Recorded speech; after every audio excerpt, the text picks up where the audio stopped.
এটি 1 জানুয়ারি 1959 সালে প্রতিষ্ঠিত। আমি 99 সাল থেকে এই বিদ্যালয়ের সহকারী শিক্ষক এবং 2015 সালের 11 জুলাই প্রধান শিক্ষকের দায়িত্ব গ্রহণ করেছি। 2025 সালে আমার বিদ্যালয় থেকে রেগুলার 90 জন শিক্ষার্থী অংশগ্রহণ করে এবং 60 জন শিক্ষার্থী উত্তীর্ণ হয়েছে। একটা সুন্দর প্রশ্ন। এবারে রেজাল্ট বিপর্যয়ে যে কারণগুলো আমরা লক্ষ্য করছি যে বাচ্চারা এবার পরীক্ষা দিয়েছে তাদের কোনো না কোনো ক্লাসে যথেষ্ট গ্যাপ ছিল। সেই গ্যাপ হলো যেমন কোভিড-19 এবং রাজনৈতিক পরিস্থিতি, বিভিন্ন কারণেই কিছু গ্যাপ ছিল। সেই গ্যাপটা একটা কারণ। আর দ্বিতীয়ত হলো পরীক্ষা পদ্ধতি, সিলেবাস, এখানেও একটা তাদের একটা প্রভাব পড়েছে। এই জন্য অনেকটা পার্সেন্টেজ কমে এসেছে। আমরা যেটা মনে করি যে আগামী দিনে এগুলো থেকে উত্তীর্ণ হতে হলে শিক্ষক, অভিভাবক, বিদ্যালয় ম্যানেজিং কমিটি এবং শিক্ষার্থী, এই চারের যদি সমন্বয় ভালো না ঘটানো যায় তাহলে কিন্তু ভালো ফলাফল অর্জন করা যায় না। আমরা শিক্ষক কমিটি এবং শিক্ষক এখানেও যদি কোনো গ্যাপ থাকে তাহলেও কিন্তু আমি প্রধান শিক্ষক হিসেবে, প্রশাসক হিসেবে বলবো সেই ক্ষেত্রেও কিন্তু সঠিকভাবে পরিচালনা করা যায় না। একটুই অনেক গুরুত্বপূর্ণ এবং এই সমন্বয় ঘটানো নিশ্চয়ই এটা অনেক বেশি জরুরি। কারণ হলো আমরা ইতিমধ্যে লক্ষ্য করেছি যে অনেক ভালো শিক্ষার্থীরা বিশ্ববিদ্যালয়ের সর্বোচ্চ সার্টিফিকেট অর্জন করলে আমরা যদি মনে করি যে সে একজন ভালো শিক্ষার্থী, হ্যাঁ ভালো শিক্ষার্থী হয়েছে, কিন্তু সে হয়তো দেখা গেল তার নৈতিকতা, সামাজিকতা, দেশাত্মবোধ তার মধ্যে নাই, তাহলে আমরা কিন্তু সেই ভালো শিক্ষার্থীটাকে সামাজিক এবং এই সার্বিক প্রেক্ষাপটে দেশের কোনো ভালো কাজে তাকে লাগাইতে পারি না। আমার এই ভালো শিক্ষার্থী হওয়ার পাশাপাশি না, আগে একজন ভালো নৈতিকতার মানুষ হওয়া কিন্তু অত্যন্ত জরুরি। আসলে এই দেশটাকে আমরা ডিজিটালের গুরুত্ব এবং প্রয়োজনীয়তা অনেকটাই উপলব্ধি করছি, এটা আমাদের প্রয়োজন। পাশাপাশি শিক্ষার্থীদের হাতে আমরাই কিন্তু একটা প্রজ্ঞাপনের ভিত্তিতে মোবাইল পৌঁছে দিয়েছিলাম।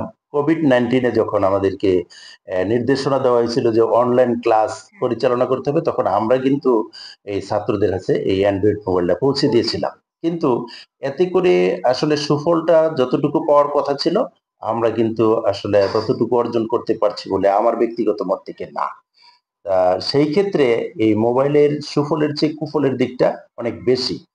ইতিমধ্যে আমরা শ্রেণীকক্ষে শিক্ষার্থীদেরকে সেগুলো সচেতন করার জন্য ম্যানেজিং কমিটি নিয়ে, অভিভাবকদেরকে নিয়ে সমাবেশ করে আমরা যাতে এই মোবাইলকে না বলি, প্রয়োজনের যেটুকু দরকার এর বাইরে যেন আমরা মোবাইলটা বাচ্চাদেরকে ইউজ করতে না দেই, সেই সচেতনতার জন্য আমরা ইতিমধ্যে কাজ শুরু করেছি, আরো করেছি। এই দুইটা একটা সামাজিক ব্যাধি হিসাবে আমাদের মধ্যে আবির্ভূত হয়েছে, বাল্যবিবাহ এবং মাদক। বিশেষ করে মাদকটা এমন পর্যায়ে চলে গেছে যে আমার এই মাধ্যমিক বিদ্যালয়ে সেই কোমলমতি শিক্ষার্থীদের মধ্যেও অংশগ্রহণ করে ফেলেছে। আমরা এটাকে যথাসাধ্য চেষ্টা করছি সেটা থেকে বিরত করার জন্য। আমাদের বিদ্যালয়ে এরকম মাদক বিরোধী একটা কমিটি রয়েছে, 5 সদস্য বিশিষ্ট, তাদের মাধ্যমে এবং এই শ্রেণীকক্ষে, অভিভাবক সমাবেশে, তারপরে যে মাদক বিরোধী বিভিন্ন যেগুলো কি লিফলেট, তারপরে এগুলোর মাধ্যমে আমরা সচেতন করার চেষ্টা করি। বাল্যবিবাহটা আসলে আমাদের উপর অনেক দায়িত্ব আছে, প্রশাসনিক ভাবে বলা আছে, কিন্তু আমরা অনেক ক্ষেত্রেই একবারে সঠিক দায়িত্বটা পালন করতে ব্যর্থ হয়ে যায় সামাজিক কারণে।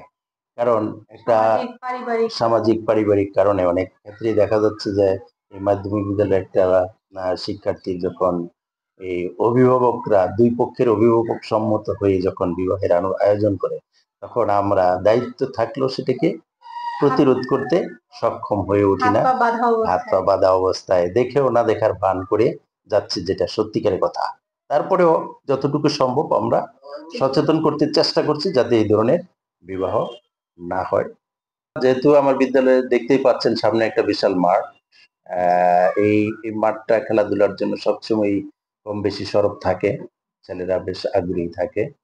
এবং বছরের বিভিন্ন অকেশনগুলিতে আমরা অ্যানুয়াল স্পোর্টস পাশাপাশি যে বিভিন্ন দিবসগুলি থাকে ওইগুলিতে বিভিন্ন সাংস্কৃতিক প্রোগ্রাম ওই দিবসের সাথে মিল করে এগুলো আমরা সবসময় অংশগ্রহণ করে থাকি এবং যেহেতু বিভিন্ন সময় হয়ে থাকে ওখানে অংশগ্রহণ থাকি। থ্যাংক ইউ, আপনাকে অনেক ধন্যবাদ।